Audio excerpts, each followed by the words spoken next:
Hello, my name is Katie Delaney, and welcome to your daily tarot for Saturday, July 25th, 2020. Before we get to today's three cards that we drew to help us through today, I want to just check in with what's going on astrologically.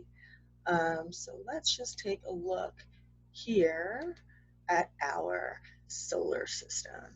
So if we just take a glance at this, and this chart I generated um, at astro.com, where you can get your personal chart to see your natal chart. You can also search for the daily transits and see where the planets are currently out there in our galaxy.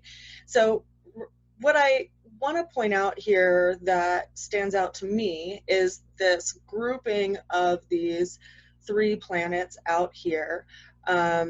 So we have Jupiter here, which has a 12-year orbit to move around our sun. Then we have Pluto, which has a 248-year orbit because it's the furthest reaching planet, right? So it takes the longest to go around our sun in our solar system. And then we have Saturn, which takes 29.5 years. So when we have planets that take a really long time to orbit, sync up, it's kind of like this anchoring a weight of a lot of energy. And so the image that came to me while I was looking at this chart is kind of like this, like a drawing back of a bow, for like a bow and arrow, like that, because it's like that anchor. Because when we consider these planets and what the energy is of these planets, we have Jupiter, which is, typically, a planet that is has a lot of benevolence connected to it, but it's sitting in a house. It's in Capricorn's area of the star system right now, so it's not necessarily in its favorite place, but it is bringing a big energy to areas of our life. But you combine that with Pluto over here, and Pluto is known as the planet that has big transformative changes, like changes that you can't go back from. When we discovered Pluto, it was the nuclear era, right? So when that happened, we discovered how to create nuclear bombs and how to do nuclear warfare. That greatly changed how the globe interacted, because there was this weird balance that was created through the fear of absolute demolition and destruction of everything. So Pluto is it's a very transformative, changing energy. And then we also have Saturn. Now, Saturn is a planet that is a planet of responsibility. And Saturn is actually in its ruling house in Capricorn, but it's getting ready to leave that house and go into Aquarius, which also it has rulership in as well. But these three together, we have basically a combination of big changes around responsibility. And what is responsibility? It can not only be responsibility in your own life, but maybe responsibility to future generations to come, whether it's your own family or just the world. Your responsibilities in how you interact with people and exchange with people, what you're actually, feeling is important in your life, responding to your own sense of self. And so we have this big kind of anchor, and it's important to realize that, we've been experiencing this shift since January. So this big grouping, this stellium had two other planetary bodies grouped with it around January 12th. So interestingly enough, right around the time when we all started experiencing the shifts in the world based on you know, knowledge around the pandemic or what's happening with it and how serious it is, started in that shift. And we've seen a lot of different things in that time. You know, we've seen, you know, environmental shifts. We've seen, you know, a lot of shifts through how people interact and exchange ideas, for better, for worse. And we're going to continue to see a lot of shifts. And what this points us to, because this is a huge weight, right, is it actually draws my attention to this square line here, which is up to Mars. Mars is in Aries, and Mars is a fairly fast moving planet, right? Because it's closer to the sun, so it has a shorter amount of time to orbit the sun. But Mars is in its rulership in Aries, and it's a fiery oriented sign and planet. So you consider like the energy of Mars, which is like the warrior, you know, and that kind of fiery energy of willfulness, and that's, you know, like the point of the arrow, right? As far as like, you know, drawing back, you know, and then we also have this square happening to Mercury, and Mercury is a fairly fast moving planet as well. But Mercury is like how we see things, how we talk about things, how we describe the world around us. You know, and we also have this square happening and an oppositioning, well, there's an opposition of the sun to all these planets, which is basically, you know, like we're starting to see through the veil. You know, it's kind of like if you've been a warrior that's been training for your whole life to go out and protect your community, and there's been a story or a veil that is starting to dissolve around that. Like you're starting to see through something. I think we're all starting to see through something. And part of that is like, because we have this spotlight, right? We have the sun in direct opposition to this huge anchor. So we're going to have some information revealed, and we can see that over here too, because Neptune is in a sextile, which is a positive relationship with Mercury, right? How we see things, and Neptune is like what is hidden and what's in the depths of things. We also have this, you know, we have Uranus sitting in Taurus, and you know, Taurus is like what we've known as like stability and what we believe in, and Uranus is the planet of like changes, like unavoidable changes, right? And we're all experiencing that and have been experiencing that on some level for a bit of time this year. Uranus moved into Taurus last year, February, March time period. It retrograded a little bit, but it, you know, it will be in this area of the solar system for about 4 or 5 more years.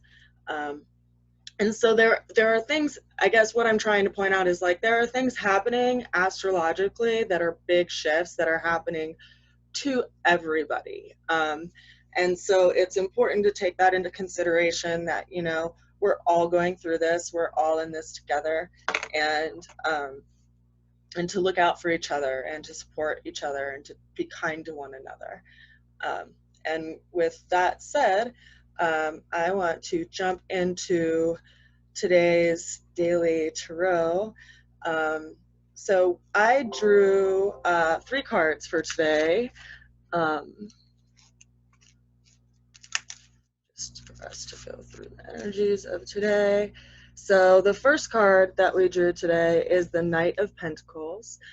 The Knight of Pentacles is an energy around how we approach things, like how we go about doing things. And it's important right now to take care of practical matters, right? To go about things in such a way that you don't skip steps, to move slowly.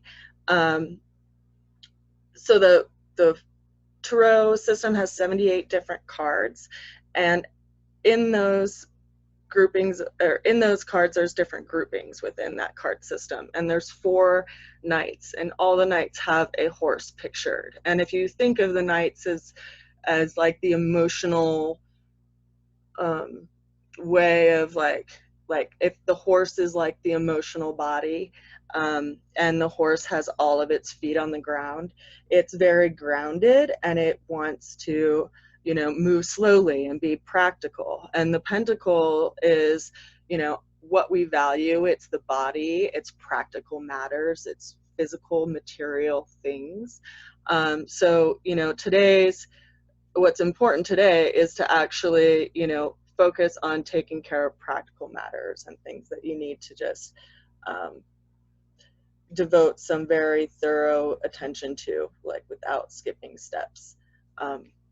The second card that we have for today is the 8 of Pentacles. And the 8 of Pentacles is the Master Craftsman. So the Master Craftsman is an interesting fellow because he is someone, or she is someone, who develops their skill by practicing something, and practicing it again and again and again over a length of time. So when you are doing that, you are refining a skill, right? Like the first time that you do something, you learn from it, and then you refine your skill and you do it again, and then you refine your skill and you do it again, and you refine your skill and you get better and you get faster and you get you know, more and more skilled at what you are doing because you've devoted time to practicing it and refining your skill. And so this is, you know, something to bring up of like, where are we setting our attention, right? Like what skill are we developing right now? And what are we building in our lives? Because that's what we're mastering right now, whatever it is that we're setting our attention to. And so this could be, you know, mastering things around self-care, right? Because it's a pentacle, so it deals with matter around the body and like physical values, physical things. It can also be, you know, mastering like how you actually tend to certain things in your life and take care of things in your life, whether it's like, you know, learning a new skill such as like, you know, how to prepare something, or a new art, or, you know, something in that matter. And, you know, eventually, like, this person will be taking it out into the world, but ultimately, like, they're building something that they're devoting time to in a manner of practicing it and refining their skill. So now I'm going to go over to this third card over here, and this third card that we have is the 2 of Wands, and 2s are typically numerologically they're numbers of reflection, right? And so perhaps you've been in a place where this year you felt very confined in what you were able to do, and there is something that is very excited or anxious and looking forward to like what they're gonna do out in the world, right? It's like the Dominion card. It's like if, you know, the person is looking in their crystal globe and they're like, this is what I want to do in the world, and this is what I you know, want to accomplish, and this is what I want to do when I can do anything again, right? Maybe you haven't been able to do the traveling that you've wanted, or the social activities that you usually do, for instance. And so this is a card of that, you know, like giving the attention towards like what one wills and really, really wants. But what it's pointing out is actually this second wand, right? Because there is something that is still connected to what you're doing now and what you have to be doing now that you still need to tend to, right? It's like a matter that still ties you here, something that is still important that you need to tend to.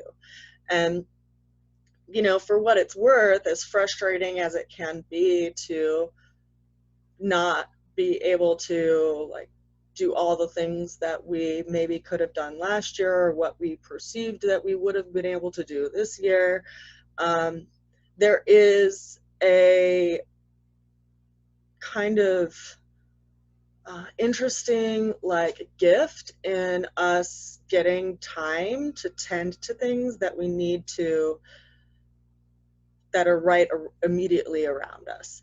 And so, you know, today I think it's important for us to like, you know, literally like not skip steps, like focus on practical matters, whether it's like, you know, you need to like prepare something, you need to clean parts of your house or clean out your refrigerator or make food or, you know, do something for yourself that's nurturing to yourself. And, you know, also like work on something that's, you know, that has some effort to it over time. You know, having a practice of doing something. You know, it's really easy right now to be swept away with like what's going on in the world outside, but it is really important for our own self-care that we tend to what is important to us, and, you know, to our loved ones. And that ultimately is going to be, you know, giving us a better base to go out into the world, you know, and knowing that we have this anchor that we're working from, and this connection to this safe base at home. So that is the tarot reading for today. If you are interested in getting your own tarot reading, usually what I will do for people is I will set aside an hour to an hour and a half of time, and we'll look at what's going on astrologically for you. So it's helpful to definitely have, you know, the time and place and date, of course, of your birth, so we can look up your natal chart and see where, like, what the planets are doing and how they're affecting your natal chart. And then I go in and give an astrological reading. So it's actually a 12 card layout where we look at what's going on in every different area of your life, similar to an astrological just natal chart reading. So we can do either of those, just the astrology or just the tarot, but typically I combine them both. If you really want an in-depth look at just your natal chart and what's going on with you, we can also just set aside an hour to do that. But if you'd like more information on that, feel free to contact me at rootsofalchemy@gmail.com. I'll also have information on that down below that will just be easy to find, so you know how to spell it and everything.